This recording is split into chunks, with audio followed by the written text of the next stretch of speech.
Flex your business with an American Express Business Gold Card. You'll earn 4 times membership rewards points on your top 2 eligible spending categories, like transit and electronics, each month, on up to $150K in combined purchases per year. Plus, you can now earn 3 times membership rewards points on flights and prepaid hotels booked on AmexTravel.com. Terms and points cap apply. Learn more at americanexpress.com/business-gold. Amex Business Gold, built for business by American Express. There's an old saying, you can't win the lotto if you don't buy a ticket. Well, we didn't buy a ticket, but we sure as heck won a jackpot. And we're here to tell you that this prime flick is not that bad.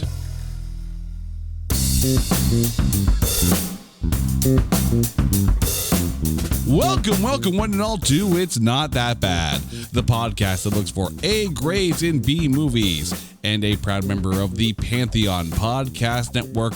And hello to all of our listeners in Melbourne, Australia, and around the world. How you guys doing?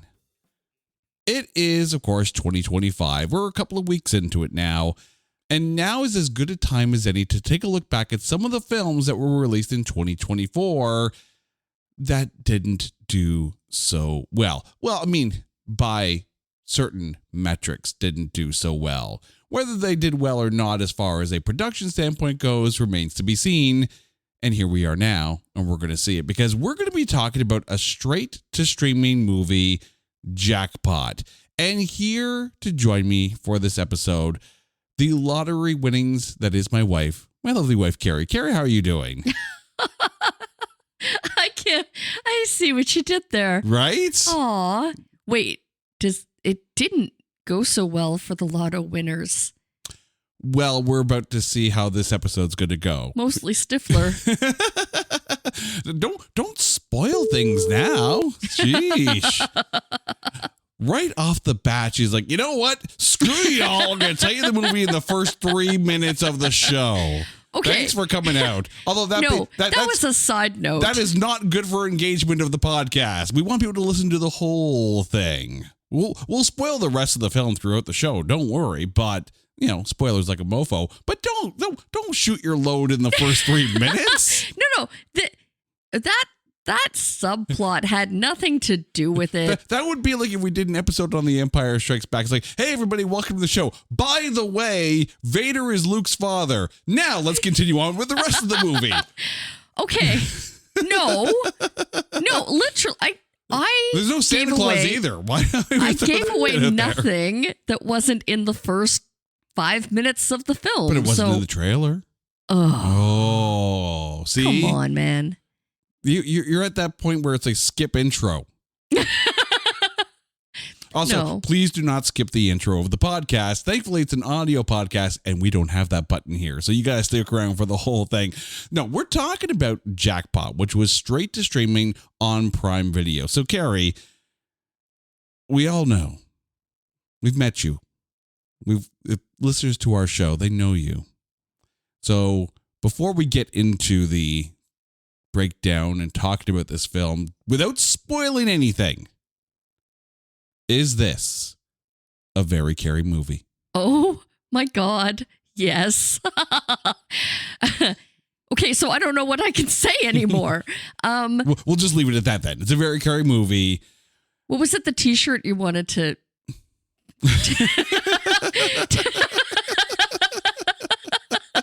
Can we talk about that now or later? No, we'll talk about that later. She's so excited to talk about this film that she cannot contain it. So maybe I should, stop stretching this out. Well, I got my knuckles wrapped for talking about Stifler. Right?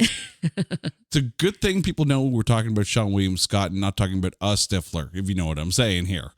Oh yeah, this is gonna be one of those kind of episodes, isn't it? She can't even. All right. Can't even. So, dear listeners, be prepared. We are going to devolve like mofos through this entire episode. But before Carrie spoils anything else, it is time to take Jackpot and trailerize it. From the director that brought you the critical darling Freaks and Geeks comes a film about a stage fighting geek and a real fighting freak. You decide which one is which.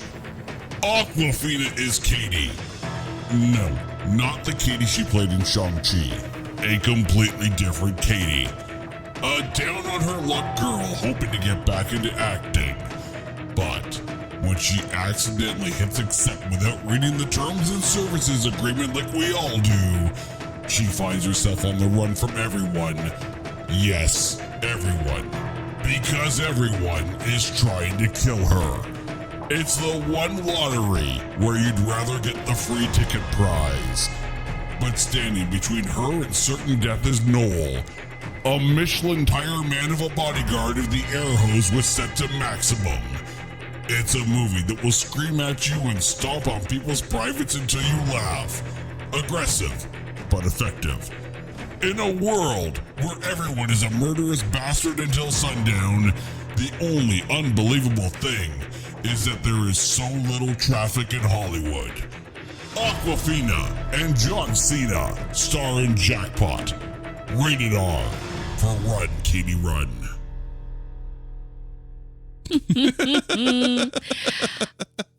I have issue with the fact that this movie wasn't a wider release. Well, I mean, I really do. It was developed by Amazon Studios, so it was developed specifically for Prime Video. This was never going to go to the theaters. But this was meant for the big screen. Was it though? It was. I disagree with that one. Fight scenes, like you just want them to be bigger, larger than life. I disagree with that.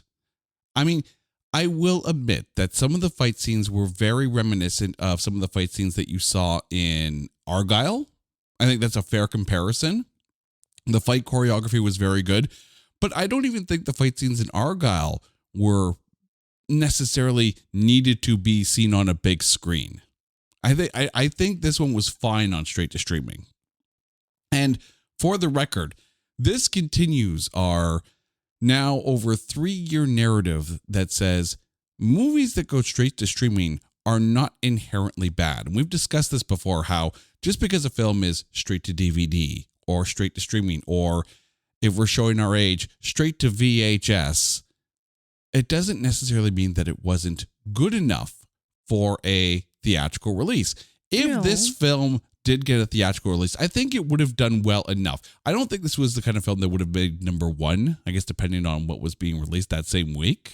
I truly feel, especially in this case, and also with The Bubble, that the caliber of the actors would have been enough to bring people into the theater, right? And it would have sold tickets. I don't think it would have been a number one film, though. No, but I think, it was not given a fair shake. It wasn't given it wasn't given a chance. No, and I can agree with that. I think this is the kind of film that would make for perfect kind of counter programming, if you will. Take a look at Barbenheimer, right? Barbie comes out the same weekend as Oppenheimer. The two movies are completely and utterly diametrically opposite of the other. But if you're not in a Barbie mood, you can go see Oppenheimer and vice versa. I think if you would put a movie like this, like Jackpot, out there at the same time as you had some like big budget horror remake that was dominated, like literally if like you Terrifier? Had, not even Terrifier is never going to be a number one release. No, I'm talking like a big, like when It came out and people were like, oh, I got to go see It, the remake, right? If you would put this out on the same weekend, people who weren't really into going to see It could have gone to go see this and could have had a good laugh. I think it's good counterpart. Or you put it out on Valentine's Day weekend so the people who don't want to go see a mushy film have something to enjoy. I can only think that most recently the only time that it wouldn't be given a fair shake is if it was up against like Deadpool and Wolverine. Well, even to that, I argue this one. I don't think you would want to release it on like a Deadpool and Wolverine kind of weekend, because Deadpool and Wolverine kind of caters to the same crowd, if you will, as far as, cursey, dick and fart jokes. I think if you put this opposite something like Infinity War, then you have a different story, because everyone's going to go see Infinity War. So if the theater's sold out, well, you got 2 hours to kill and you're here anyway, so why don't we go see Aquafina and John Cena, right? Or it'd be one of those things where it's like, hey, you know what? Maybe I'm not a big epic Marvel movie guy. Maybe I'm going to go see this. You know, there is room at the theater for this, but because it was done by Amazon Studios, MGM, which is now an Amazon company, which seems really, really weird right now to see that. But, you know, this is the landscape that we deal with. Could it have been in theaters? Yes, absolutely. Was it straight to streaming? Yes, it was. Does that make it bad? No, it does not. And we're here to talk about that. But let's get into who is in this film. The movie stars Aquafina, John Cena, Simu Liu, Sean William Scott as Carrie So dutifully spoiled to everybody, Aidan Mayeri, Donald Elise Watkins, and I can't believe I'm saying this, Machine Gun Kelly. MGK. Once again, we have to talk about Machine Gun Kelly. Because remember, movies of 2023, Good Morning. Yeah, that exists. The movie was directed by Paul Feig. This film, Jackpot, while in development, was actually titled Grand Theft Lotto. That was the working title of it. Apparently, the makers behind Grand Theft Auto didn't like that. But still, this was the working title, Grand Theft Lotto. It was written by Rob Yescombe. And I think it's fair to say that this is a big action-y kind of film. There's lots of fight scenes. It puts the pedal to the metal through the whole film. So when I tell you that Rob Yescombe is known for writing video games like Farpoint and Crysis 2, it doesn't surprise me that this is a ton of action. He also wrote Outside the Wire, which stars Anthony Mackie, and that was released straight to Netflix. Because this was an Amazon Studios release on Prime Video, there was no budget listed and no box office. But the reason why we are here, and not just because it's a very Carrie movie, and I needed to give her something good to watch after we watched the Star Wars Holiday Special. My God, you must love me to watch some of these films. Are the critics. Over at Rotten Tomatoes, this film has a tomatometer of 32% only. Oh, harsh. I will point out that that is actually more than The Bubble. And I freaking love The Bubble. Yeah, it's still low. It's so low. Okay, audience score then. So let's give us the bigger picture here, okay? Yes. Tomatometer, 32%. Popcorn meter, 51%. Over at Metacritic, the film has a Metascore of 41. At IMDb, it has a 5.8 out of 10 star rating for 58%. At Letterboxd, it sits at 2.5 stars out of 5, giving this a 50% score. And at the Movie Database, the most gracious of all our metrics, sits at 64%, giving this the aggravated aggregate of 49.3%. So, 32% you said was low. 49.3% as an overall umbrella aggregate. Still too low? I disagree with it being less than at least a 60% movie. Okay. So However, if you were at the Movie Database and you saw 64%, you'd be like, you know what? I can see that. However, I can see reasons. Right. And it has nothing to do with the talent that the caliber of actors brought. However, I can see where it might have come from.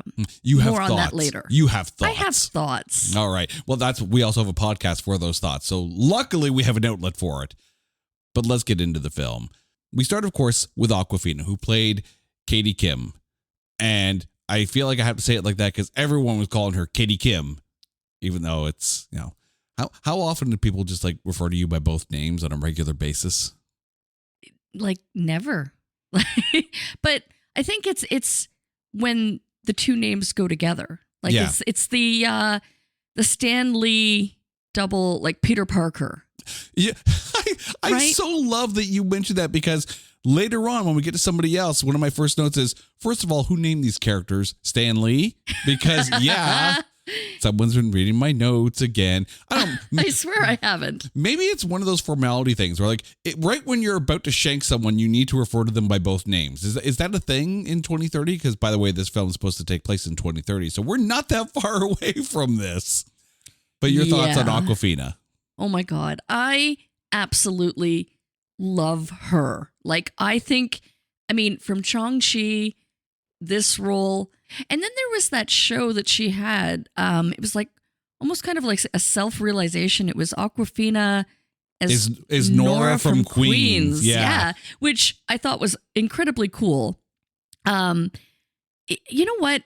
She is just so funny and so cool. And I think also, does she not have a rap career? Like, she's a rapper too, which is kind of neat. There is a discography. There is, Like, we would have plenty to talk about with her, that's for sure. she just seems like a super fun, super down to earth, like almost like the kind of actress that, and not that it's stereotypical, but it's almost like she's acting exactly as she would be if you were to meet her.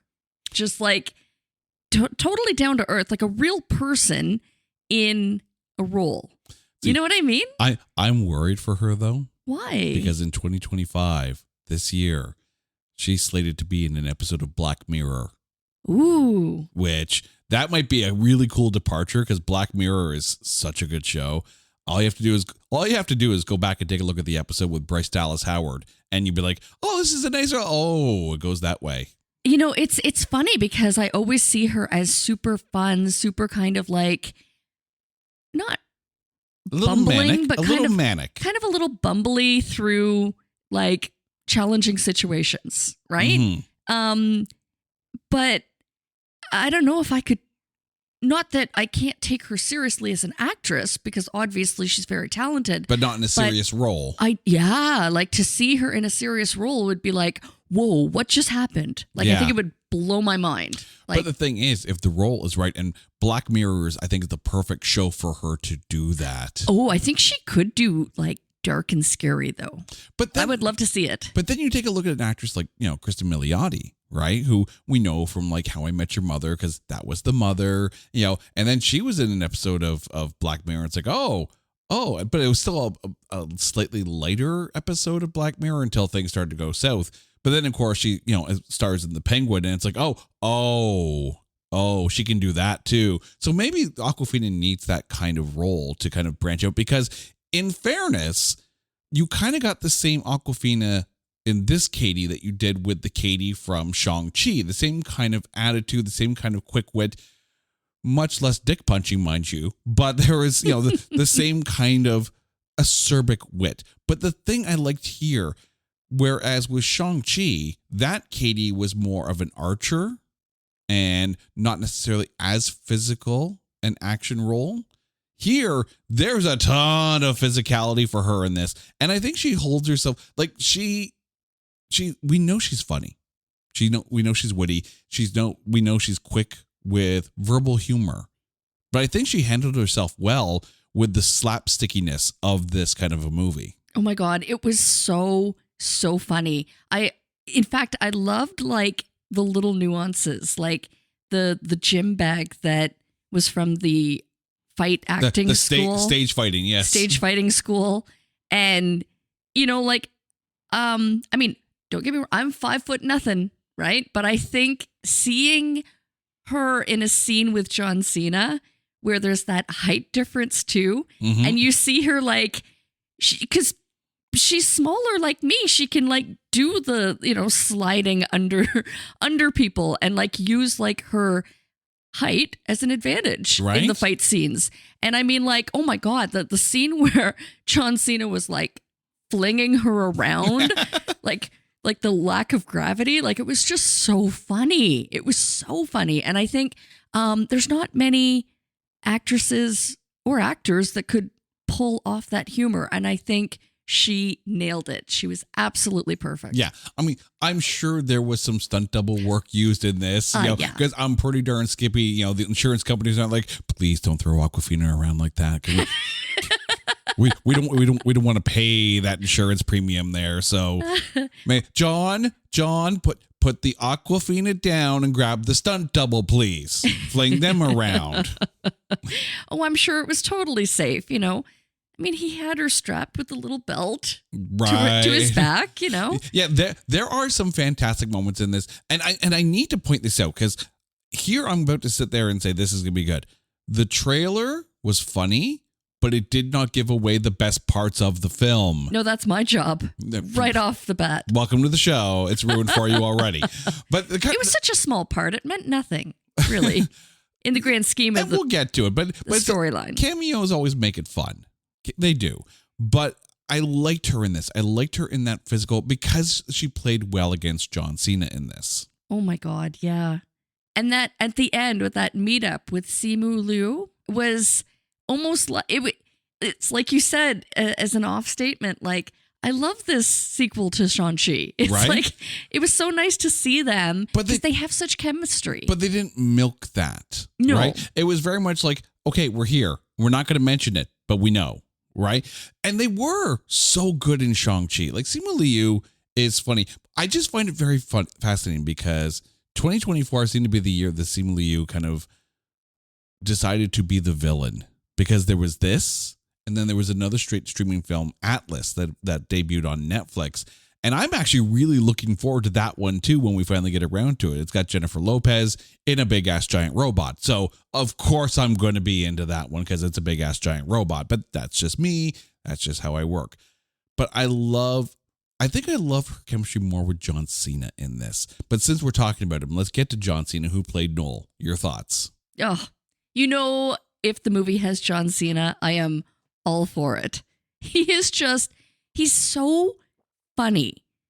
And I found that this role in particular, like, there was no kind of like breaking of the hard shell. I have been known to liken John Cena to like an M&M candy, right? So he's got this like... He's your candy man. He's got this hard shell exterior, but then when it starts to break down, then it's just like he's got this huge heart. Mm-hmm. And you can't help but like his character. I think if you're taking a look at wrestlers who are currently acting in major films, I think from a pure acting perspective, I think you have to give the nod to Dave Bautista, who's been taking some very, very good roles. Yes, he's Drax in the Marvel films, but he's been taking on some very good, very serious roles and really branching out. John Cena is kind of a close second behind him because even though he does look like someone shoved an air hose up his ass and, put it to maximum because he's still ripped. He's still ripped. Still weird seeing him with hair, but he's still ripped. But there's seemingly no attitude with John Cena. And I think that's the biggest knock when you take a look at films starring Dwayne Johnson, right? He still brings that rock essence to him, right? Like, he's large and he's in charge, and like it's the same thing. He's rocking all over the place. You know what though? I think wrestlers turned actors aren't given a fair shake to begin with. And I'm going to use The Rock as an example. Mm-hmm. Because when Dwayne Johnson did the Red One, and he was panned for not being The Rock or not like Dwayne Johnsoning all over it. See, I didn't mind him in Red One. He dialed it back. But there was the essence of that character was still the guy that can do everything. And that's the thing. John Cena is a very physical presence in this film, but from a personality standpoint, he's not that character. He's not that. He's cocksure in a fight, but he's very insecure as a person from this character's standpoint. And that's the thing is in this character, and where I said like what he was missing was that candy coating, right? He just starts out with that soft shell. Yeah. Okay.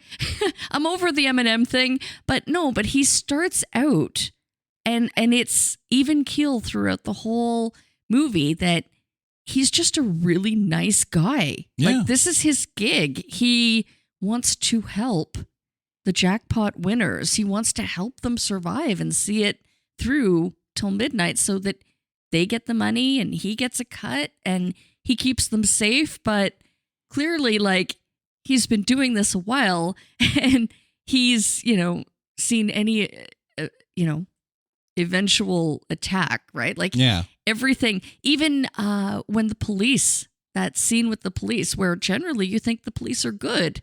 Well, not necessarily on Jackpot Day. Right? Like no one's good on Jackpot Day. but it's true. John Cena brings to the character of Noel a humanity and a humility, even in a film where he stomps the out of someone's dick because it's on fire. Like, I don't know how he did it, but he made a character that you feel for and you find depth and emotion in, even while he's doing a country hoedown two-step on someone's two balls. Okay. Can I just like give the nod to where, like there were the more serious scenes where you really got to know his why. Yeah. And you really got to know Katie's backstory. Her situation, yeah. And maybe her trust issues, which makes it even more beautiful that the two of those characters can connect, right? Because, I mean, if you have somebody who really, by all means, shouldn't trust anybody for the next 24 hours, and yet they can still find like a mutual trusting relationship there. And, I mean, again, I don't want to say too much, but as you get towards the end of the movie, it's really like he is that one person in the world that she can trust. Yeah. And she even said that she doesn't have any friends and she's new to Hollywood. And so they build that friendship, they build that bond. And I think those scenes where they get to know each other, the scene in the bunker where John Cena was like, and I'm a Hufflepuff. And I knew it when I first read the book. And by definition, I'm a Hufflepuff. And, there was that reference. But then also, did you notice? And I missed it the first time. I actually watched this movie again today, so I'd be prepared, that he was listening to the soundtrack from the Teenage Mutant Ninja Turtles and his little shout out to Turtle Power. Where's your Turtle Power? And I was like, oh my God, like this is the coolest. He's dropping movie references. You do realize that he is a massive Teenage Mutant Ninja Turtles fan to begin with. There are two, like in real life. There are two Turtles action figures that I guess he has in this film. The character has them. Those are his actual action figures. And remember too, he was the voice of Rocksteady in Teenage Mutant Ninja Turtles: Mutant Mayhem. So no way. Okay, I didn't realize that. So this is a very meta aspect of his character. So. But you know what? The fact that, again, in this movie, there was no pretentiousness. There was nothing to break down. He just started out from the minute that he's introduced and he's making that little commercial. It's like you just can't help but like him right away. And he's just good. He has that. I mean, he can hold his own when it comes to the physical humor, obviously, right? He is a wrestler. He was a good wrestler, and he still has that physical presence. He's good at holding himself in comedic dialogue moments, whether it be clean or whether it be otherwise, like this film, like this entire film. Please do not watch this film with the kids in earshot. They will learn new words. You're welcome. But no matter what the situation, I have yet to see a film with John Cena in it where I don't find him likable. Very true. Very true. And again, usually his character, though, kind of comes off a little bit abrasive or harsh or intending to be unlikable or very much by the letter, by the law. Right. Yeah, but the thing is, though, he does it in such a way where you're like, Peacemaker. Oh, shut up. You're so cute. Like Peacemaker. He was not meant to be a likable dude. No. But strangely enough. But you liked him. You like him. Yeah. being so damn likable there, John Cena. we occasionally like to poop on things in these films. You make it hard. So does Simu Liu, who played, and I'm not even kidding with this character's name, Lewis. They're spelled differently. Stan Lee would definitely tip his hat to the naming of these characters. Your thoughts on Simu Liu? You know what? I very much liked him in this. Like when he, because he's likable, it's hard to see him as a bad guy. So when his character was introduced, I'm like, okay, he's trying to be nice, but yet you just know he's not a good guy in this, but you still want to like him because he still seems to, he's trying to be nice. So I really enjoyed, and I think it couldn't have been any other actor, right? Because I think you watch this and you kind of bring it back to Shang-Chi and you're like, okay, well, clearly they're friends. They know each other because, Shang-Chi. But no, he's not a good guy in this. Yeah. I mean, he is the all business. And I love the fact that it's not an overt kind of like too smarmy kind of thing, because he's still throwing shade at John Cena's character through every moment, right? And you could see those, kind of red flags that Katie is seeing, like you're throwing shade at this guy who brought me to you and is cutting you in on this deal. Like he's not as transparent. Like the harshest line was when, we learn about Katie's past and her father, and then his line is, "You can trust me, I'll take care of you." And it was like, oh, that's not going to end well. Yeah. You just know, like, that's the moment that she's like, no, Dad. But the other thing too is that what they did with Lewis is interesting, right? Because let's be honest, this film, it's kind of like a cross between The Purge and The Running Man, because everyone's out to kill like that one person and they're going to get away with it if they can do it, right? Because them's the rules of California, apparently, in 2030. So how do you take the bad guy, and let's be honest, he is the bad guy in this film. How do you take the bad guy and make him than everybody else that's trying to kill Katie? Because he's in a position of trust. Exactly. And that's the thing. He played it well. But when like the charade is done and, playtime's over and he start like screaming into the phone at Katie to turn around and, threatening John Cena, like you could tell, right? This is where the switch is flipped and you really see the bad guy. And it's like, damn, I like your villain side. Like at the end of the day, though, you had mentioned earlier, though, that the writer was very much involved in video games. And this movie had a very video game feel. It was almost kind of like Free Guy, where, like the whole concept of the lotto and the big screens and that big blimp that was like following the location. Right. Even the lotto host, where, you see sometimes shots of him on the big screen, Johnny almost Times Grand, Square. Yep. But it had that video game feel to it as well. Is it weird? I would love to play this as a video game. Oh, I could totally see it. Right? Like, I could see this as one of those games where you have to get to a certain time of day, and if you survive, basically kind of like Dead Rising was, but just not with zombies. I could see that. And it kind of makes sense. Let's be honest, though, the general public turned almost into zombie-like. Their greed, their quest for blood and to try to kill somebody. But it's like $3.4 or $3.8 billion. Yeah. They're like throwing knives and machetes and, you have what would generally be good people, cops, police are in on it. Yeah. It's like, it almost kind of, I don't know, it's like almost kind of like the greed in society turns people almost zombie-like. Can we bring this up now before we get to the rest of the cast? Because I have one issue with Katie's character in this whole thing.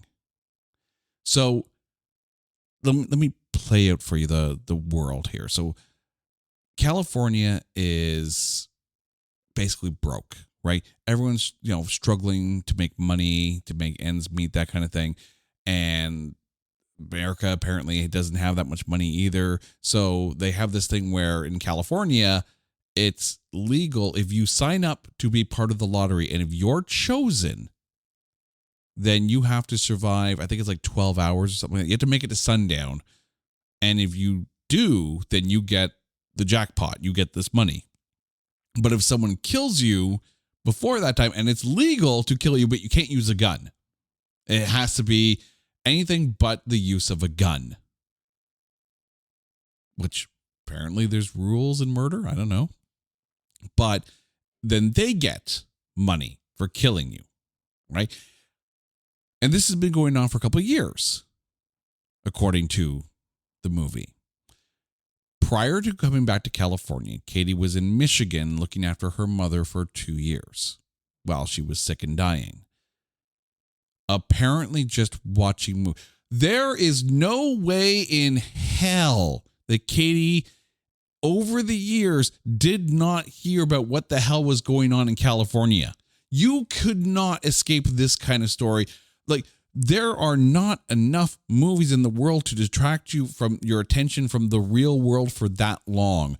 We've been doing a podcast for over 3 years, watching as many movies as possible, and yet we still know what's going on in the world. There is no way Katie did not know about California. Okay, I mean, that aside, the problem I have with this whole setup, this whole concept of someone wins the lotto, and then if you successfully kill that person, you get the jackpot. I don't think you get the whole jackpot, but I think you get a cut of it. You get money. Yeah. So what the hell's the point of that? Like, why don't they just give a smaller jackpot? Or, like, I mean... Because everyone's strapped for cash. What, but why? Like everyone's trying to find a way to squeeze a buck out of no matter how they do it, right? But why make it okay to kill somebody and take their money? Wouldn't it make more sense if in a 12-hour span, the last person surviving this chain of events, like if someone kills, let's say Stifler, could happen, then that person has to run for their life for the next, 6 hours until someone kills them, and then someone kills them. And maybe the pot could go up or be lessened, and then that way the lotto people have to pay less. It just didn't make sense to me. Yeah. I mean, there are similarities, I think more so to The Running Man than there is to The Purge. And I find it funny because this year, The Running Man is being remade starring Glenn Powell, but Jackpot somehow beat them to it in their own kind of way. It's going to be weird to see a remake of The Running Man, but I think that's the kind of Schwarzenegger film that could be remade and be done well today. But that's the thing. It plays on the idea that people will do anything for the almighty dollar, especially if the almighty dollar is hard to come by and people are struggling. Hello, Squid Game. But there you go. In an era where people are hooked and watching a show like Squid Game and going, man, that's so harsh yet real. Here's Jackpot that's basically showing you harsh but real, but also with dick and fart jokes. Okay, but Squid Game made sense to me in that it was almost blood money for every character or every number that gets omitted.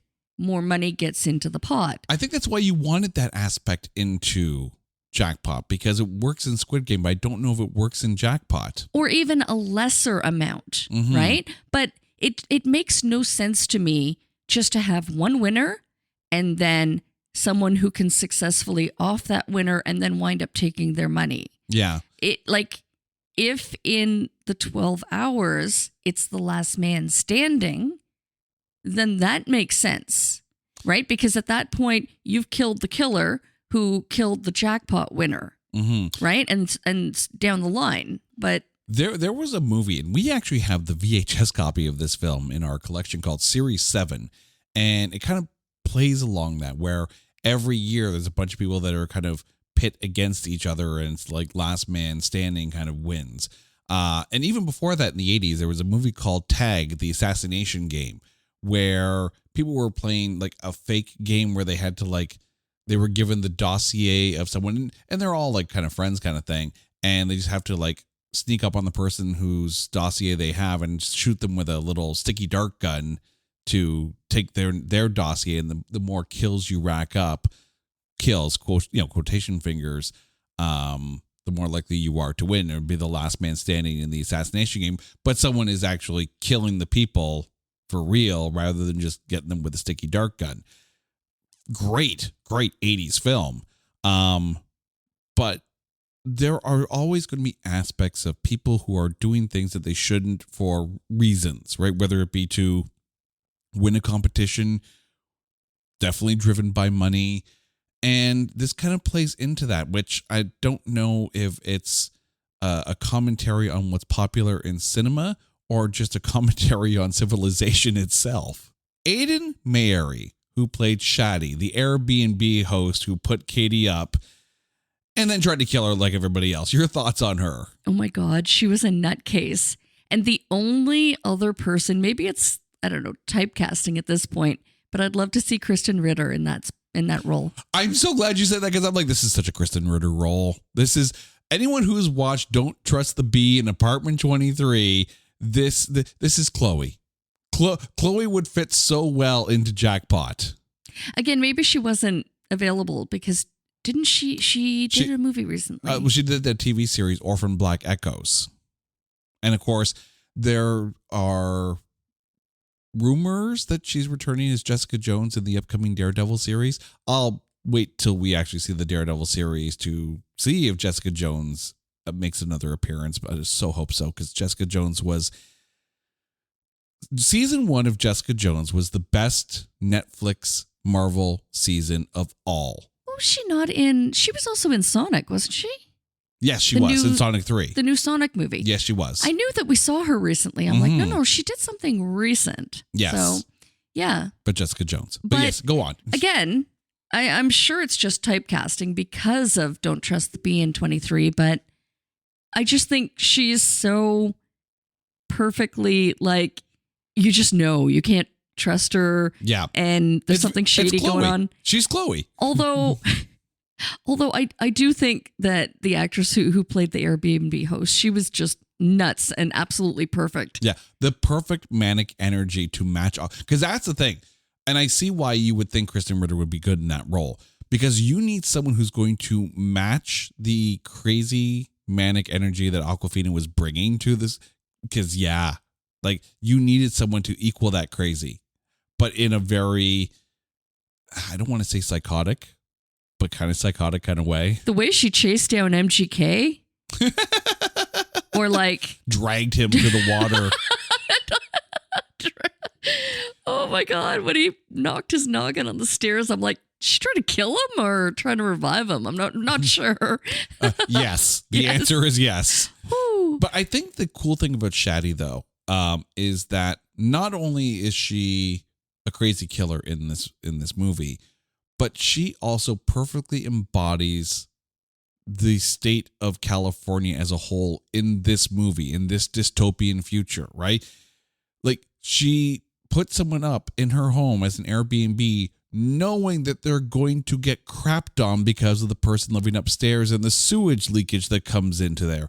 And then she's very like, you can always rent my clothes, $40, like she is an opportunist who's trying to make money however she can. She is the embodiment of this dystopian future that they're trying to get across. And you needed someone who embodied that, who basically through their every action explained the world that Katie was living in.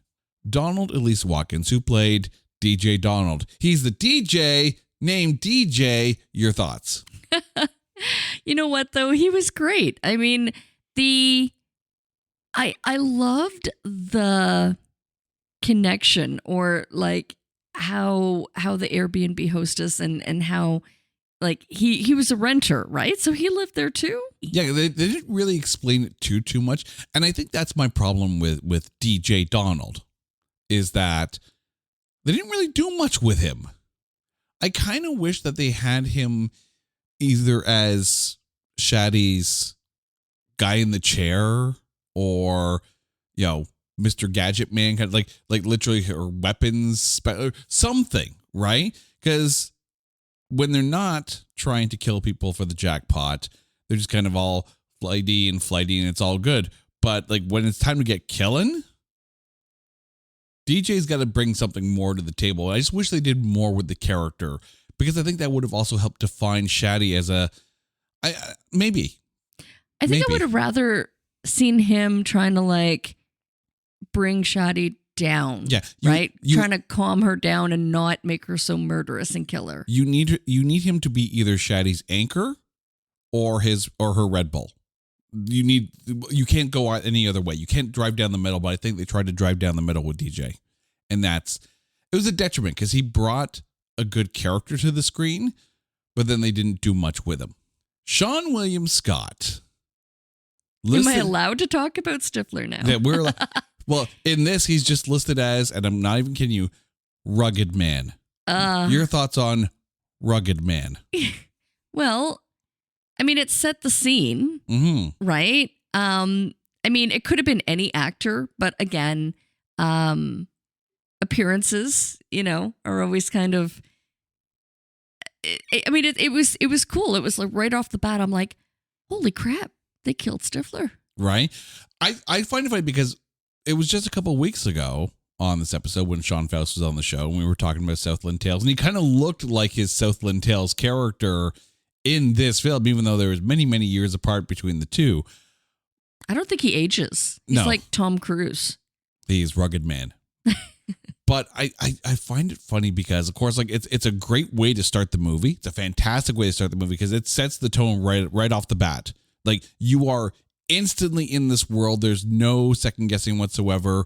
And then we get to meet Katie. I think you needed this kind of, prologue kind of intro to the film. I just found it funny that I enjoyed Sean William Scott in this more during the end credits, because this is one of those films that does what I love. Bloopers in the end credits. Oh my God. And with the caliber of talent, like the comedic talent. The improv, they had to. I would have been so disappointed if they didn't show the outtakes. Yeah. I mean, I remember the first film that I remember doing bloopers during the credits was Cannonball Run 2. And I can't believe I haven't done an episode on the Cannonball Run films, but one day. I love when movies do this. Comedy movies, right? You cannot do a serious film and then put bloopers in. Doesn't work. But here, like, the bloopers were so good because you have actors who are very good at improv and very good at, dropping a bunch of different versions of lines to see what joke sticks better.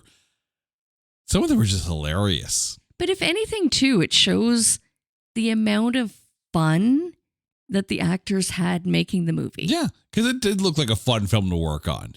Oh my God, yeah. Like, you can't take it seriously if you go from one fight scene to another and and it was almost kind of like Kill Bill-esque, where it literally went from one room where she was doing an audition to like right into the, I don't know, like the karate dojo, right. And then down to the yoga studio. The wall breaks through to a yoga studio. Exactly. And it was kind of like, okay, well, clearly this is like a multi-purpose building, but still. The fight scenes were very well mapped out in this. Like, I think one of the better, at least as far as more recent films go, lighter fight scenes as far as choreography goes, or at least fight choreography, right up there with the Marvels. Because you had to plot out the Marvels with those, the triple fight scenes kind of thing and how they interchange with each other.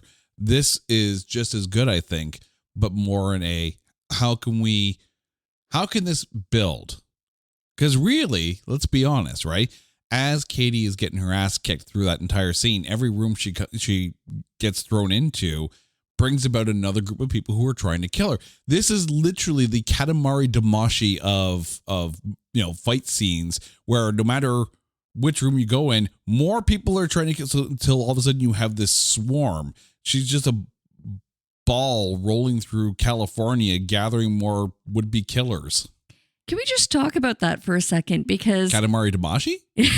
No, the ongoing fight sequence, because obviously that's what this is about. Everybody in California is now after Katie. Yeah. Right? Except for her fans. I love that angle that they had, like, the Katie fans who were watching her on, I don't know, YouTube or whatever, TikTok or TikTok. whatever. Yeah, exactly. That she had her TikTok page going and built a fan base.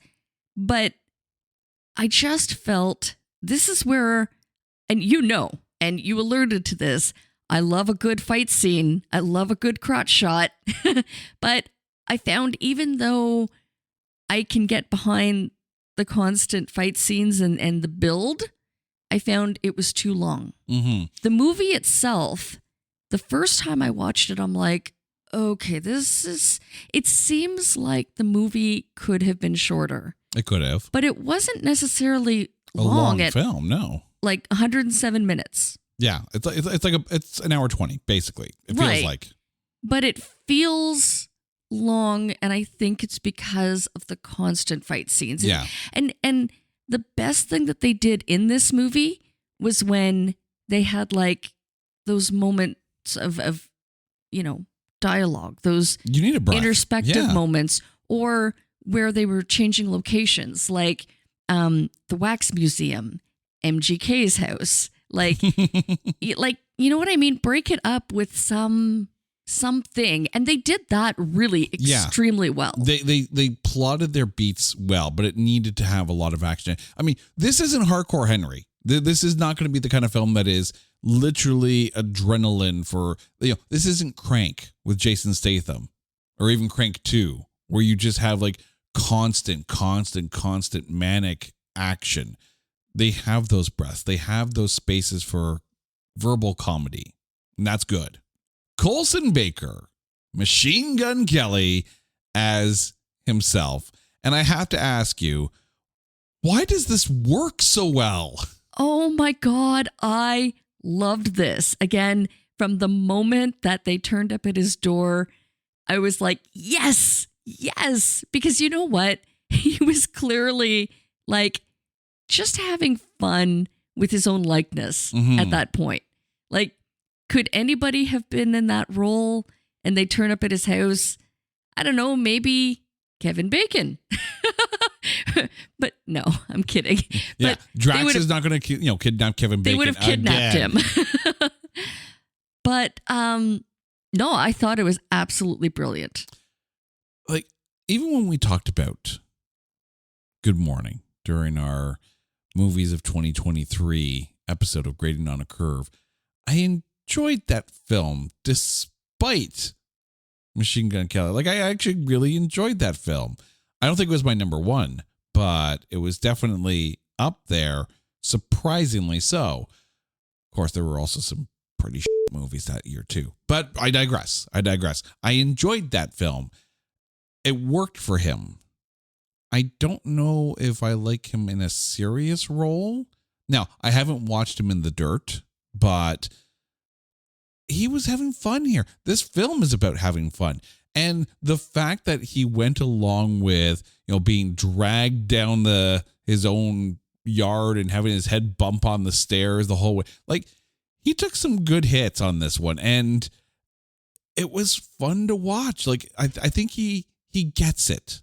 He absolutely gets it. Oh, he totally gets it. And I think the best part is that he didn't take himself too seriously. The whole, like, him calling his agent, asking for more of that stuff, whatever it is that they injected the him wasp with. venom or whatever it was. Yeah. Yeah. It was so funny. Yeah.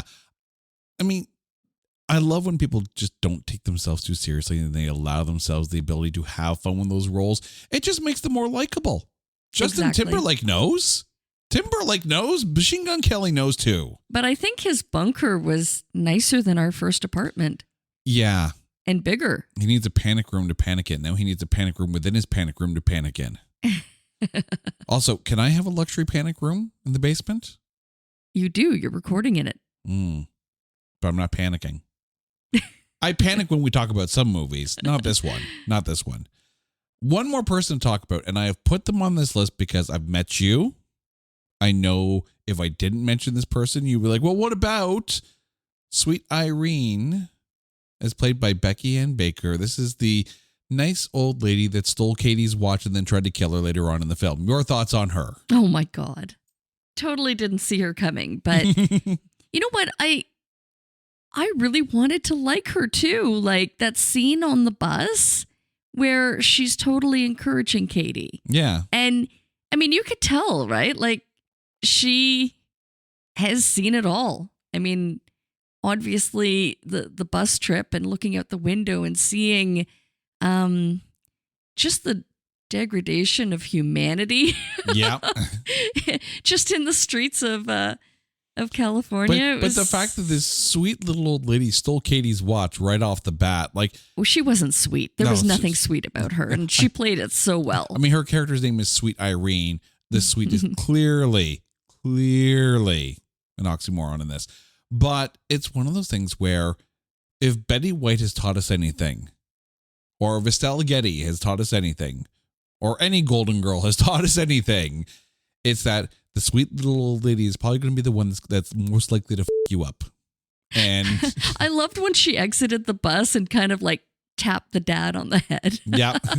Which on her way out. He had it coming too. Oh. But yeah, no, like it's the perfect kind of little old lady who's most likely to give you the finger kind of role. Yeah, but I love when she was leaving the house and she's like, I'm going to go, kill the jackpot winner now. Yeah. Take the pot roast out in, a couple of minutes. I'm going to go kill somebody. The world of this film. I was going to say, what happened to, society? Yeah. So knowing that there's a lot of action in this, both proper physical and just stomp on dicks kind of thing, like you were laughing hysterically at moments in this. If you're telling someone to watch this film because you know they're going to laugh, what kind of person are you telling that to? Well, I'm usually not very selective. Like if I like a movie, as bad or wrong or badong as the movie is, I usually have no problem saying, yeah, this is my movie of choice, and I don't know what it says about my character, but do enjoy the movie because it's super funny. Yeah. And again, just because it's straight to streaming doesn't mean it's bad. It is an hour 20 of crazy antics, bad language, physical violence, and you will have a good time. But now we've come to the end of our show and the end of spoiling everything. And we did mention spoilers like a mofo. No, we can't be here yet. You have forgotten about two incredible, very, very, very, very small parts. Okay, well, who have I forgotten? Well, the first one is the security guard for the wax center, the wax museum. And I loved... it was just such a small role. Leslie David Baker, who played Earl, the Fameland guard. Yes. Yeah, Earl. Like, it just shows that there is still good people out there and that there is still humanity. Mm-hmm. I mean, his character at first, you got to wonder, he's like, well, the museum's closed, but this is a safe place. You can hide out here. Yeah. You got to wonder if, like, he's going to go and try to off her. But he doesn't. He never does. He is just a good person, and he's truly trying to help Katie, and I love that. This was that breath you were kind of talking about, where you can't just have the same thing going on through the whole film. You need those characters that give just a slight respite from it. Absolutely. So I absolutely love the character of Earl. And let's talk about the mascot. We still don't know who was under that mask. I have no idea. The who was under murdery that mask. mascot. And he was like this non-descriptive mascot too. Just this like purple, I don't know. He wasn't even purple, like I don't know, fuchsia circle with googly eyes. Here's what creeped me out about this guy, though. This costume. There is a movie coming out very soon in February of 2025. Horror film called Heart Eyes. And if you look carefully at that mascot, those eyes have hearts in them. And I'm just like, ooh, yeah. maybe. Yeah. I don't know. Also, right up there with sweet little old ladies, creepy mascots are going to f you up too. Oh, he was out for blood. It was totally out for blood. I have no doubt, but I wanted to know who was under the mask. I have no idea who was under the mask. I'm sure it wasn't important, but I almost wanted to see like a big reveal of like Machine Gun Kelly? No, although I think he had the right coat. Do you think he skinned the other mascot? Maybe. Maybe. All right. So now it's time. Yes, I'm ready now. Who is your MVP of Jackpot? Oh, it's so challenging because you know that Can't I has two? I mean, you can. You can't decide. I think I have to go with John Cena. Oh, you're Candyman. I know. Yeah, because you know what? He was just so constant. He was just a good guy with good intentions. He really wanted to help Katie. And you know, I love that they became besties. Yeah. Like he wasn't just around for the money or to just save her and do a job and then move on. They became really great friends. Well, I have to say it on record. When you're right, you're right. And you're right. John Cena is also my MVP as well, because he was able to bring about a character with a ton of heart and a ton of emotion and great depth and backstory and a lot of dick stomping. See, I was so hopeful that you were going to say Awkwafina and that you were going to go for Katie, because I'm like, they're just such a power duo. Right. Like, they both deserve it. No, but you know what? You, our dear listeners, deserve to watch this film because it actually is pretty damn good. Carrie, thank you so much for this. And to you, our dear listeners, well, you guys know the drill. If there is a movie out there that you think is unfairly maligned or is so bad that there is no way in a dystopian California that we can find anything good to say about it, hit us up on social media at NotThatBadcast or go to our website at NotThatBadcast.com. And while you're there, make sure you check out all of our other shows. Until next time, she's Carrie, I'm Jay, you guys are awesome. This is It's Not That Bad, a proud member of the Pantheon Podcast Network. Take care.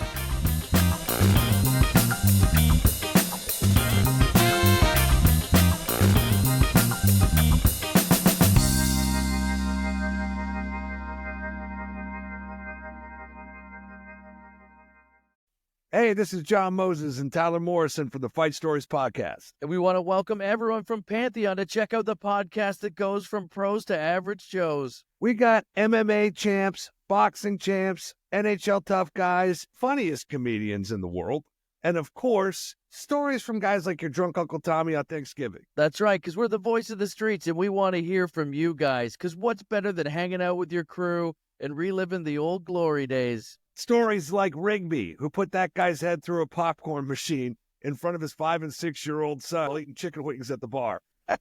It doesn't get any better than that. Everyone has a fight story. We want to hear yours.